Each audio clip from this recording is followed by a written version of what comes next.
Welcome to Empower You, Awakening the Woman Behind the Mom. This podcast is dedicated to helping you rediscover yourself, reclaim your worth, and find balance in the beautiful chaos of motherhood. I'm your host, Sarah Hopping, mom of 3 neurodivergent kids, military spouse, and advocate for moms who are ready to put themselves back on their priority list. Here on Empower You, we dive deep into the realities of motherhood, personal growth, and everything in between. Because you deserve to feel empowered, supported, and aligned with the woman you are meant to be. Whether it's setting boundaries, prioritizing self-care, or trusting your intuition, this is your space to reconnect with the woman behind the mom. Thank you for being here on this journey with me. Let's get started.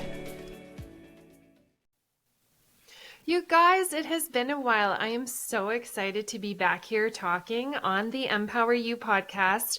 Yesterday was a full moon. It is mid-May, and yesterday was a full moon, and the full moon was all about stepping into your power, and I'm really feeling that, where it's almost like I was quiet for a while from January to now, and I didn't record any episodes. It's like I didn't feel the pull, and I really try to live my business by my energy and what feels good for me, and has always served me. So I'm so happy to be back and so ready to step into that power. The Empower You podcast, if this is your first time listening, we are all about untangling fear, reconnecting with your truth, and remembering the version of you who already knows how to trust, create, and live from alignment. And if you've been here before, thank you so much for being a part of this movement. It truly is a movement. I want women to release fear, control, and walk into trust and freedom.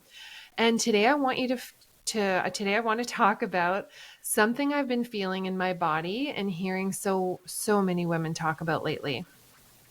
There's this deep sense of something must be wrong with me, or why can't I just trust? Why can't I, do what I see needs to happen? And why am I still stuck? So this is your permission slip to drop that thinking and walk into this next version of you. So I want to start with a little story because I am a storyteller. And I really feel like a lot of people learn through story, and that's how I learn. So when I was in high school, there was a lot of changes in my life, a lot of things happening with my family, a lot of uncertainty. And, being a teenager, there is so much uncertainty and hormonal imbalances happening. And I developed OCD. So OCD is, obsessive compulsive disorder. And I don't even know how it snuck up. But it was like all of a sudden I could feel the anxiety building in my body, and I wanted to control it in some way. And the way that developed in my body and my nervous system to try to help regulate that was through these patterns. And I would pick up a cup and I would need to touch my fingers, my pinky fingers together in a certain way underneath the cup. And I would have to do it a few times, and then I would touch the sides, and I had a whole routine, and it would build and build and build. And then it was checking the locks on the doors. It was checking to make sure the stove was off. There ended up being a ritual that I had to do in order to be able to leave the house or to do something, like to move on to the next thing. And I felt like if I didn't do those rituals, then I would be doing myself a disservice, to the point where I would assume that something bad would happen, that I was like sealing my fate, that I would walk out that door and get hit by a truck. You know what I mean? And it was like I had to do those things in order to help my system regulate. And what happens, I feel like the way I could compare it is through any kind of addictive behavior, whether it be food, alcohol, smoking. And I'm actually celebrating my sobriety next month of 16 years. My sobriety has got its sweet 16 next month. And so I know this kind of behavior where you get that dopamine rush when you get that initial hit of the substance, or for me with the OCD, it was the patterning. And then it just all comes flooding in, where the anxiety comes back probably worse than it was before you started doing the patterning. And it took me a lot of time and mindset shifts and reframing in order to be able to work through this, and to tell myself that nothing bad was going to happen, that I was going to be okay. And things, I didn't need to do these patterns in order to function in my life. But oh my gosh, it was hard. And I did it on my own. I remember seeing some counselors, trying medication. My body is super, super sensitive. And I know, for me, it just wasn't a fit. I was in a fog. And I often wonder too, if my body is so sensitive because I'm so intuitive. But I knew, and I really believe that the reason why those methods didn't work were because I needed to figure out my own soul path. I needed to figure out what worked for me. And I needed to be able to teach other people, because that's the foundation of the work that I've built on. And, having OCD, having anxiety, having depression, having those things when I was younger. And I remember in my early 20s just being like, I am not, the medication is making me foggy. I can't function, and I need to figure out a way that I can live my life from a place of joy that is overcoming this fear, and able to ground myself and relax my nervous system. And so it's like I said that to the universe. And because I remember being in university, and I don't remember how I got to class because I was on so much medication. It's like my brain just wasn't functioning properly. And also the anxiety, everything that was happening. But I'm very proud of the fact that I was able to really overcome, in a holistic way, the OCD, my sobriety.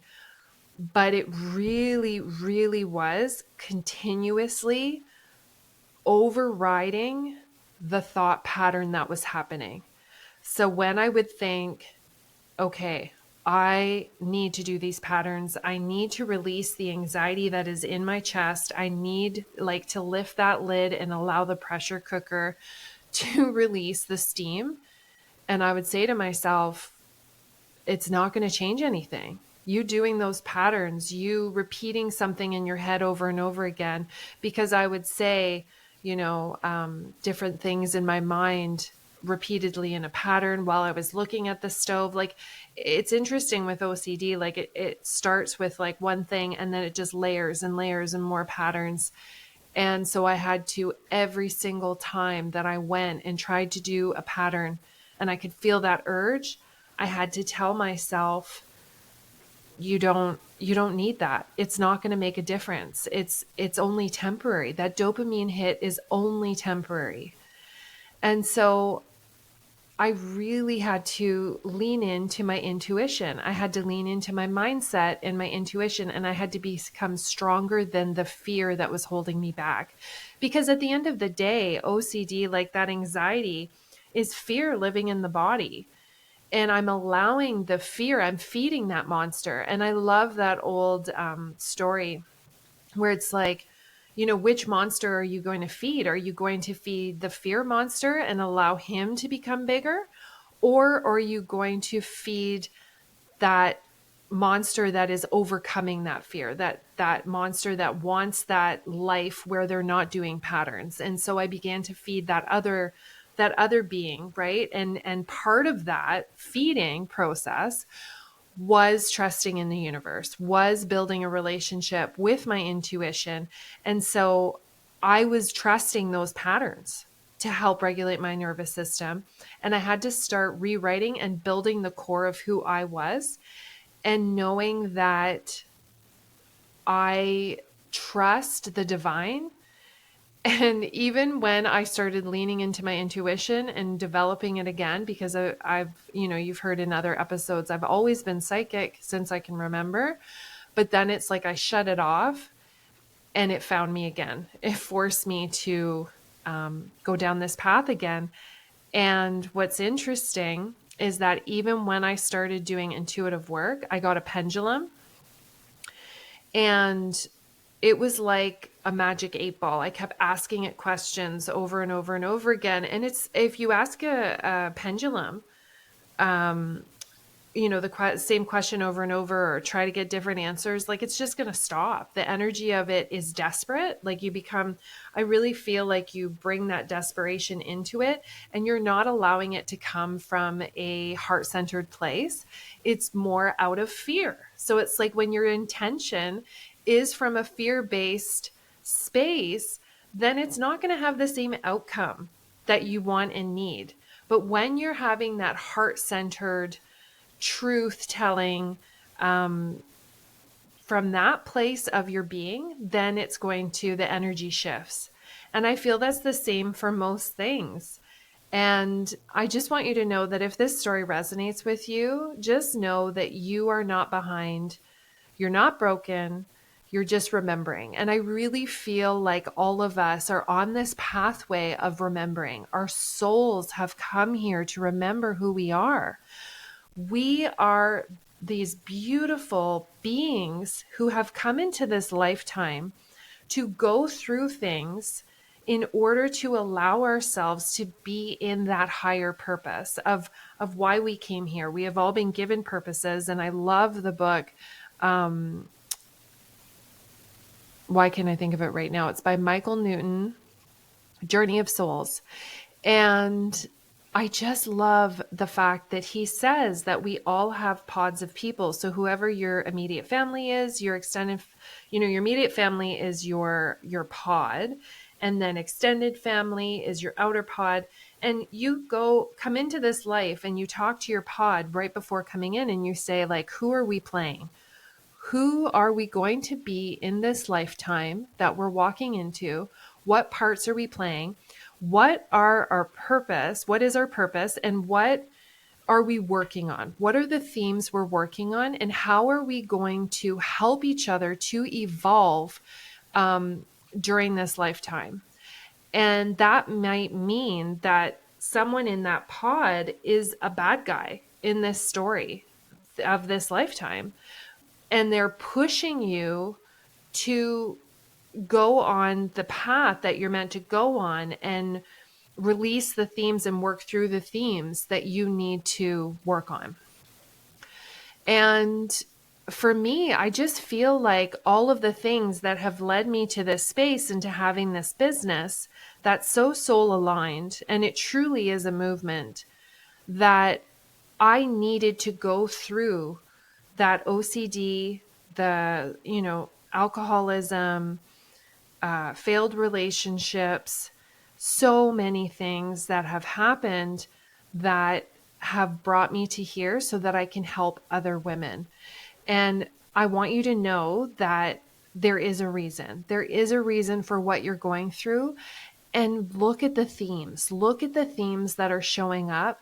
Notice if they are similar. I always love being able to do a healing on someone or a coaching session, and then a past life comes up. And each past life that comes up for each of my clients, it's always that they needed to know that past life in this exact moment, because our past lives have something to teach us.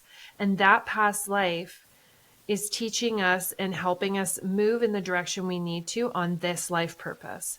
So that lifetime that comes through is a direct reflection of what needs to be worked on in this lifetime. And that's always how it's presented to me. It's never like I just want to show you this past life for fun, like for shits and giggles. It's not like that. It's like, I want to show them this past life because they need to know this information in order to work on what they need to work on. And what's really neat too about past lives and coming back to that soul remembering is that you actually have the past lives are integrated in your subconscious. And it's like you can have an activation or like a download.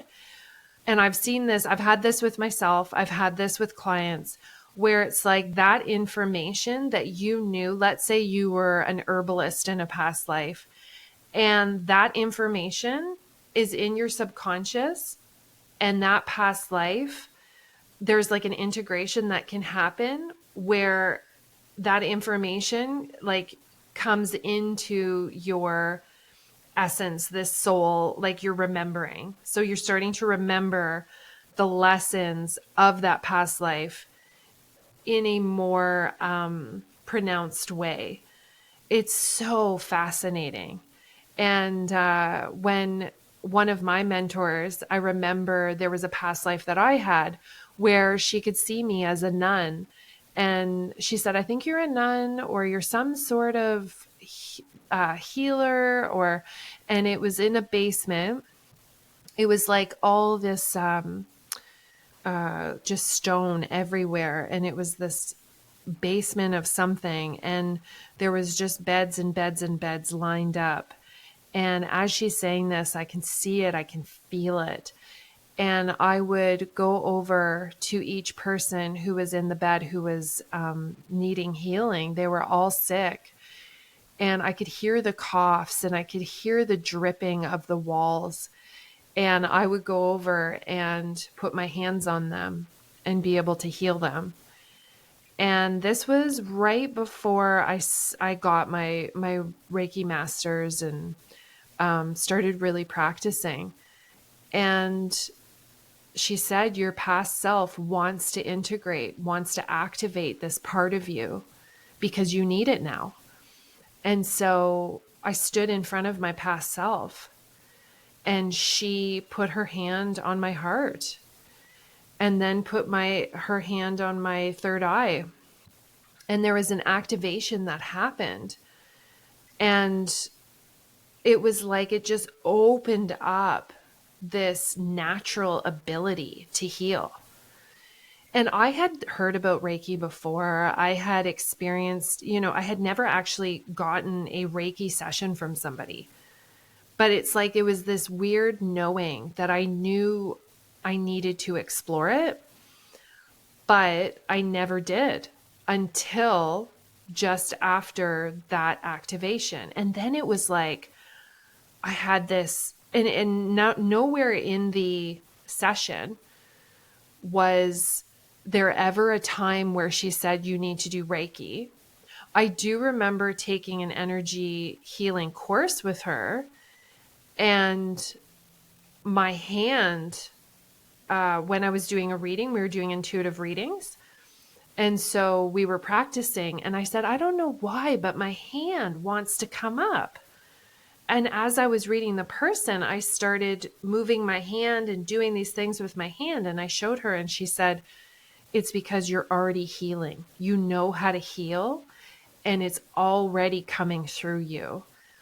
And so that was confirmation. So it was my soul remembering. I knew how to do it. I just needed the right time and the right space. And I needed all of those lessons that led me to that point in order to be ready to receive.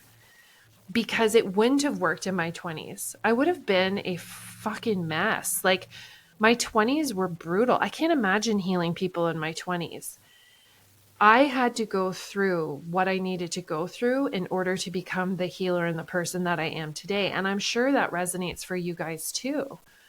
Where when you look at it, and sometimes I do these fun things with my clients where it's like a map of if they're feeling stuck in a certain situation, and you can try this, where it's like if you're feeling stuck in a certain situation, name the situation and then go backwards, where it's like and there's two ways you can do this. You can go backwards or you could go forward. So going backwards, you can look and say, okay, this situation wouldn't have happened unless this happened. And so, going backwards is really fun, and probably the one that I do more, going like past to present, because it shows the timelines. It shows how the universe is guiding you and the universe is supporting you. And so for me, even meeting my husband, I was 12 when I was the Wicked Witch in the Wizard of Oz play. There was a huge production. Thousands of people came to see. And my husband was in the same play. I ended up, as the Wicked Witch, they had put a lighter on my broomstick. And I had these little fire papers in my, like, this is so illegal now. No one would ever do this, give a 12-year-old a lighter. But I had these fire papers and I had to throw them onto the stage, and they would like light and then be like little fireballs that would just burn immediately. And I thought I was being really smart, and I put one in my hand, one in my fingertips, and doesn't the one in my hand start burning too? Of course. Like, looking back, I'm like, yeah, that makes sense. But 12-year-old me did not think of that. And so on stage, my hand started to burn, and I kept going. And then I had to melt, go under the stage. And I was like, oh, that hurt. I need to find water. Like, where's the sink? And little did I know, my husband, Chris, said, it's over there. The sink is over there. And we talked about it later because we didn't actually meet until our late 20s. But I wasn't ready to meet him then. That wasn't our time. But I really believe that our souls are so connected that we couldn't live without each other either. So we kept finding ways to be together without fully being together. And even my high school friend group, I had this really close high school friend group where we did everything together. And then I ended up getting accepted to a different school for the drama program. And all of those girls stopped talking to me, and they all said that they no longer wanted to be my friend and listed reasons why they didn't want to be my friend. And it felt like the worst thing that could have ever happened. And it was really hard on me. And then I found out that Chris, right around the time that that was happening, he started dating one of the girls in the group. And they didn't date for long. It wasn't very serious. But if I had known him then, in that context, I probably wouldn't have dated him in my late 20s because it would have been too weird. But by that time, I had removed myself from that situation. It was kind of weird, but it didn't really bother me. But it's like when you start looking at how the universe is supporting you and guiding you and putting things in place, it's pretty amazing. And it supports that notion that we are just souls remembering. There is a plan. Your pod of people are working together to help you fulfill this bigger purpose. Your nervous system needs permission to pause before it can shift. So just remembering that you need to allow yourself to go for walks in nature, let the universe speak to you, meditate, do these things. Your soul is already whispering. Your job is to slow down enough to hear it. So that's the other piece too. When you're go, go, go in this hustle mentality, you're not going to hear the universe. You're not going to be able to let them in. So just remember it. It's all about remembering. And so one of the things I wanted to say is that there's this really neat freebie that I have. I never in a million years would have imagined that my business would be psychology and psychic, right? Psychology and intuition. That was an interesting combo, but it's two of my favorite things. So it makes sense too. So I'm bridging that. But then also now I've brought AI into it, which seems really weird, but I'm rolling with it. And in a later episode, I'll tell you how that's another activation story. It's really wild. And it's going to, bring us down a pretty wild woo-woo train. But I'll save that for another day. And this is really neat. I have developed a chatbot that is trained to ask you for specific information, like your natal chart details. And then it pulls on certain things like Chiron, which is the wounded healer. So it's like when we look at Chiron, we're able to see what exactly it is, those wounds, those themes like we were talking about that are going to help affect your soul's purpose. And it's all in this freebie that I have. And then I also have the PDF version that has the chat prompts to help walk you through. So it's a really neat freebie. I would love for you to check it out. I get so pumped up doing these things because it's all stuff that I've seen helps clients in their process. And I remember being that girl that was just like surrounded by books at Chapters in the astrology section, trying to figure out how to map out all these different things because there's so many different ways that you can look at it. There's, astrocartography with looking for why certain places, your soul's called to certain places. There's astrology, there's human design. Like there's just so many things. And I would just and the moons, right? What's happening this year in the moons. And I would just surround myself with all these books. And so when ChatGPT came around, I was like, hey, wait a second. I could input exactly what I'm looking for and get a detailed output. So that's exactly what I'm offering to you guys, is this really neat, quick way. And I really hope you use it and you enjoy it. And knowing my past lives and doing these things and seeing what comes out for what they say my past lives are, it's pretty bang on. So have fun with it. Enjoy. And I will see you in the next episode.